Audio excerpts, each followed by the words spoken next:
কাজে লাগাও, এখন নিয়ত করো আল্লাহ বাকি জীবন তোমার হুকুম তোমার নবীর তরিকায় চলবো।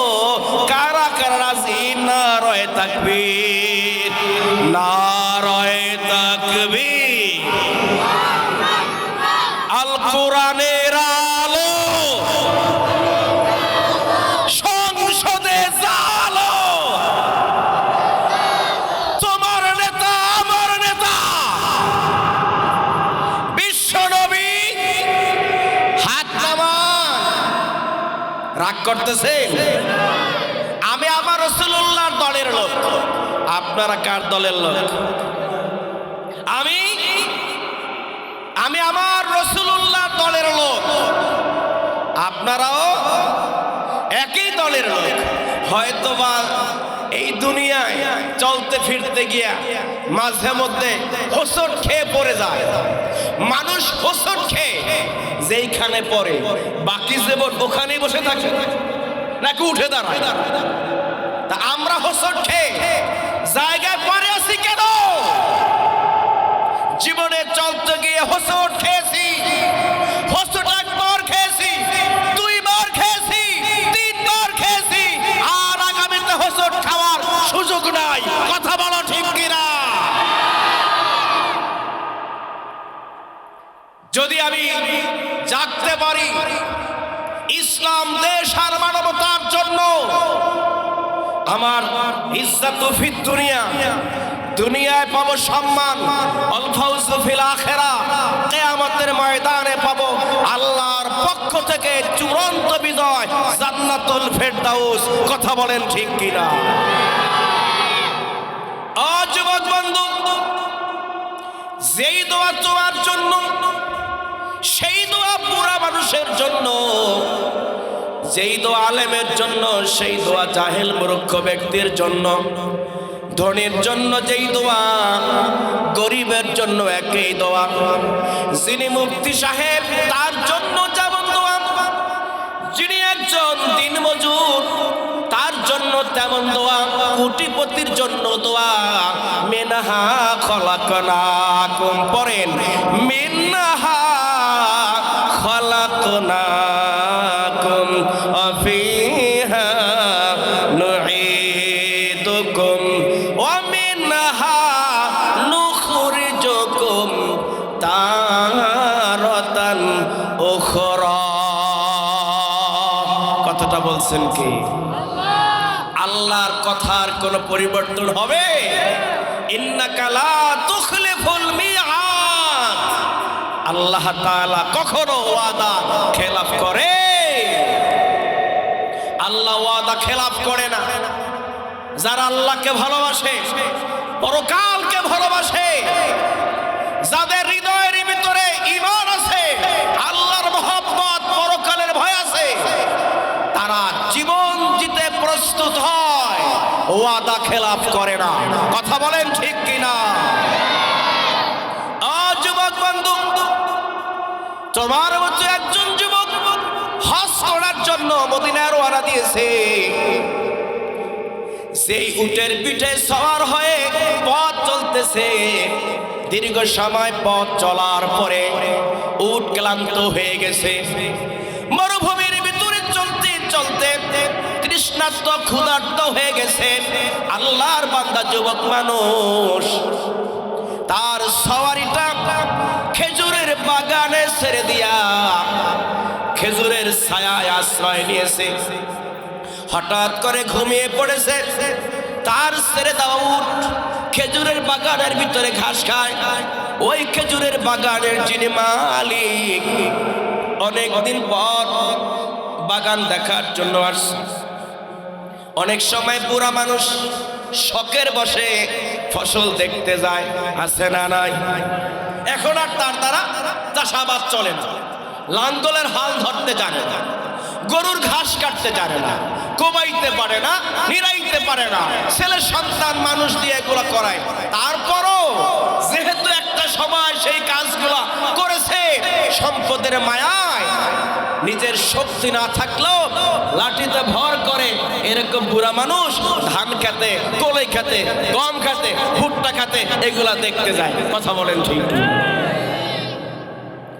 ওই খেজুরের বাগানের যিনি মালিক তিনি আসছেন শখের বসেতে তার খেজুরের বাগান দেখতে। এসে দেখতেছে অনেকগুলা পাখিরা তার খেজুর গাছের পাকা খেজুরগুলো খেয়ে শেষ করে ফেলছে। এজন্য দূর থেকে একটা পাথরের টুকরা পাখিকে লক্ষ্য করে যখন মারছে, ওই পাথরের টুকরাটা পাখির গায়ে না লেগে ওই যুবকের ঘোড়ার ঠিক মাথার মগজ বরাবর আঘাত করেছে। যুবক মানুষের ছেড়ে দেওয়া ঘোড়ার উপরে আঘাত যখন পড়েছে, পাথরের আঘাতে যুবকের ঘোড়াটা সেই জায়গায় মারা গেছে। কিছু সময় পরে যুবকের ঘুম ভেঙে যায়। যুবক সজাগ হয়ে দেখে তার শখের ঘোড়াটা মারা পড়ে আছে, মরা পড়ে আছে। আর ঘোড়ার পাশে একজন বয়োজ্যেষ্ঠ মুরব্বী, সৌদিয়ান পোশাক, গায়ে সাদা জুব্বা, মাথায় লাল রুমাল, উপরে একটা কালো রঙের বিড়ার মতো আছে। আরবের পোশাক, উপর দিয়ে আবা পরা, সুন্দর সুসজ্জিত একজন নুরানি চেহারার মানুষ ওই মরা উটের কাছে দাঁড়িয়ে দাঁড়িয়ে চোখের পানি ফেলে ফেলে কাঁদতেছে। হায় হায় কি করলাম, হায় হায় কি করলাম, কার জানি আদরের পশুটা শেষ করে দিলাম। হঠাৎ যুবকের ঘুম ভেঙে গেল।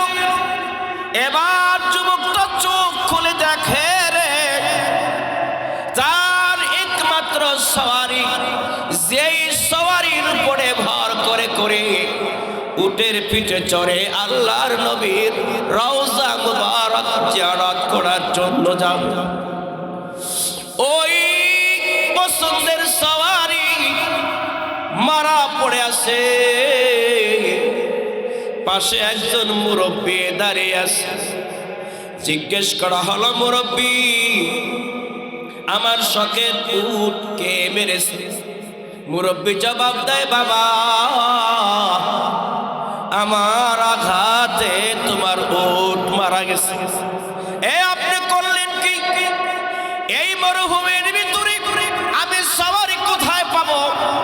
শখ করে আল্লাহ করে আল্লাহর নবীর রওজা জিয়ারত করার জন্য এই উটের পিঠে সওয়ার হয়ে রওনা দিয়েছি। আমার কি আর মদিনায় যাওয়া হবে না? আমার কি আর মদিনায় যাওয়া হবে না? আপনি কি করলেন?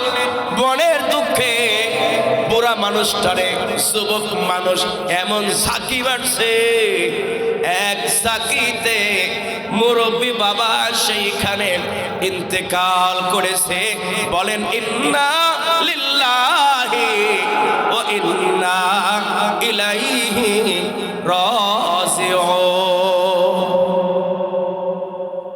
মুরব্বী মারা গেছে। এবার যুবকটা টনক করছে, হায় হায় করলাম কি?